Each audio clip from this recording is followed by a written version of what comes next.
Hey guys, welcome back to the channel. Thank you for being here. My name is Andrew, coming to you from beautiful Costa Rica. Tonight's topic is going to be when the narcissist treats complete strangers better than you.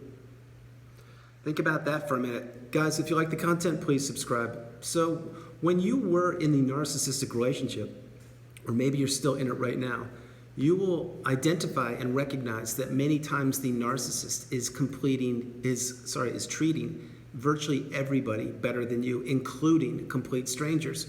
Now, I've mentioned this many times in videos in the past. This exact video is going to let you know why it happens and what the purpose of it is.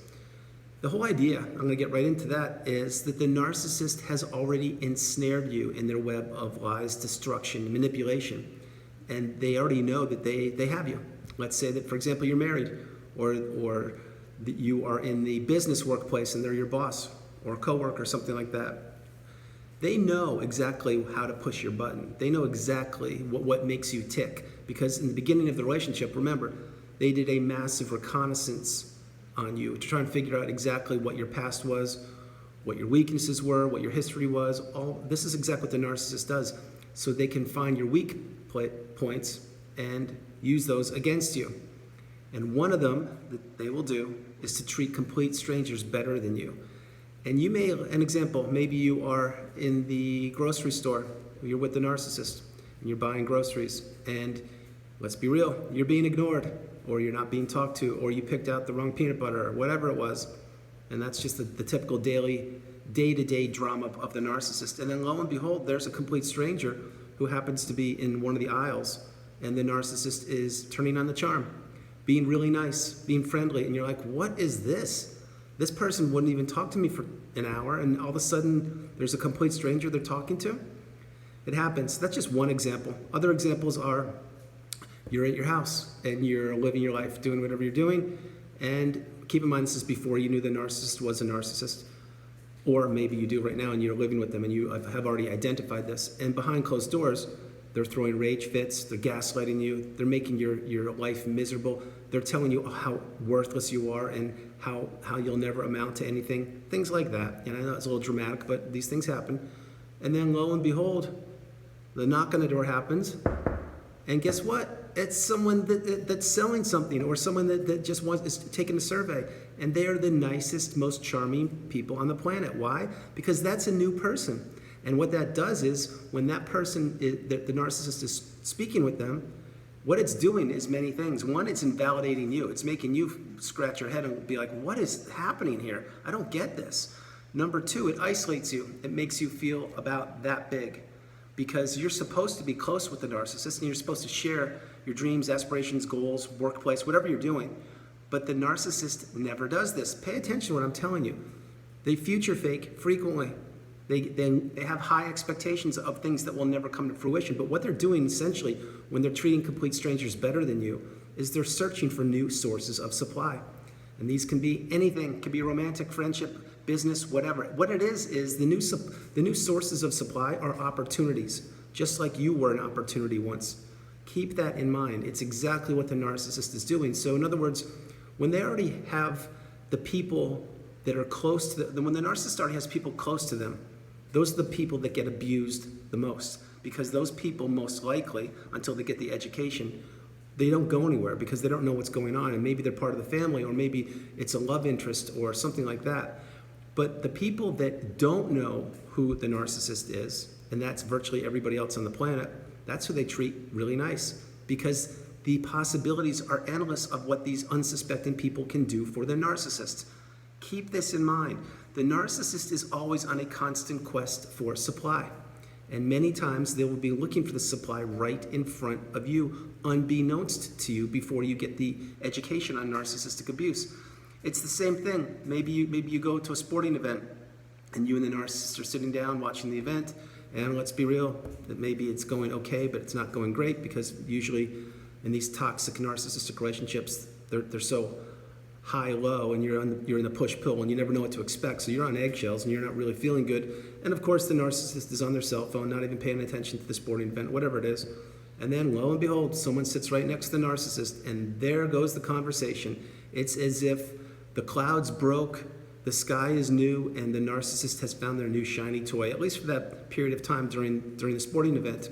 And they will be chatting it up and turning the charm on and learning all about this person the same way they did with you when you first met them. It's only this is a new, unsuspecting person. Now, I am not saying that every person the narcissist runs across, they're going to be turning on the charm and being super nice, but it happens more than you would think. And it is all in search of looking for opportunities or new people that they can abuse. Also, when they're doing this, like I mentioned, they are completely invalidating you. They want to keep you way, way down below their shoes. They don't want you to have any identity. They don't want you to have any belief in yourself. They want to crush you. And when they crush you by not talking to you, or let's say using the Dr. Jekyll and Mr. Hyde theory, they're Dr. Jekyll with you, with other people, and they're Mr. Hyde with you behind closed doors. That's exactly how they want it. Because keep in mind, if you were in a relationship with a narcissist, let's say you got married. Marriage certificate means something to you, or it meant something to you. To the narcissist, that's just a license to abuse you behind closed doors. It's exactly what it is. And they know there's an expiration date on that relationship and or marriage. It's true. So what do? That's right. They look for new sources of supply, and they will be super nice to complete strangers because that's the next possible new supply. It's the next person that doesn't know who they are. It's another opportunity to wear a new mask. Remember, the narcissist is always wearing different masks for different people, places, events, and situations. They are like a chameleon. They're shapeshifters. What they do is they fit in under the radar to blend in to whatever the situation or environment is, and they want to meet as many new people as possible. It's what they want to do because, like I keep mentioning, new people are what? That's right. New opportunities and new ways to take resources from unsuspecting people. It can be as simple as a beach house in Mexico. It can be as simple as a trip to a different country. It can be as simple as going over for lunch and meeting other new friends through this new friend, and boom, next thing you know, you're part of the whole scene. It can be anything, but the narcissist will turn that charm on when they can, right in front of you. And the whole time you're sitting there like, what? I don't get this. They haven't talked to me in 2 days. And all of a sudden, this gas station attendant or this person at the checkout line or this person who is the food server, they're being super nice right in front of me, and I don't get this. Like, what is this? That's a whole different issue. I'll take the food server as an example. That could also be triangulation. If the narcissist is there and you're having dinner with them, say the two of you are having dinner, and they're giving you the silent treatment or stonewalling you during dinner, even though, let's say, it's Valentine's Day as an example, they may be flirting right in front of you with the waitstaff. And you're like, what is going on here? Not only is it Valentine's Day, but like we're married or we're together or whatever it is, and that's triangulation. Again, it's trying to blow up that day, trying to ruin your time and put you way down below, make themselves feel superior to you, and get supply from an unsuspecting person who believes probably actually that you two maybe aren't even together because the way the person is treating the waitstaff, it's like remarkable. Like, who would treat somebody that way when you're on a dinner date with two people? I hope you followed that. But all these things I'm mentioning, future faking, triangulation, gaslighting, stonewalling, everything, they all fall into line with why, at times, the narcissist treats strangers completely better than you because they don't need it. The narcissist doesn't need to treat you better. Remember, during the love bomb and or euphoric stage, that was when your time was to be treated better. Think about it. It was that couple of weeks or couple of months when you were treated like the bright, shiny object. And that's exactly what ensnared you up in the web of lies and manipulation of the narcissist. Now, once they had you trapped and you believed you could get back to the love bomb and or euphoric stage, that's when they begin devaluing you and looking for new sources of supply right in front of you, which includes treating complete strangers better than you. It's a cycle. It just goes like this. It doesn't stop. And you may say, well, Andrew, is the narcissist ever going to stop treating complete strangers better than me? No, I can tell you right now, they won't. There's no reason to, because they know that your relationship has an expiration date. It just matters on when you figure out that they are a narcissist or they discard you. It's exactly how it will work. And once one of those two things happens, remember, the narcissist needs supply. They need opportunity. They need a new person to pacify them and to make them feel like they can be regulated on this planet. So they will find people that don't have the education and don't have the awareness about narcissism, and these people will later on turn out to be the new supply, And again, they will experience perhaps a euphoric stage. Maybe they won't, but they will certainly be taken advantage of, stripped of the resources to any ability that's possible.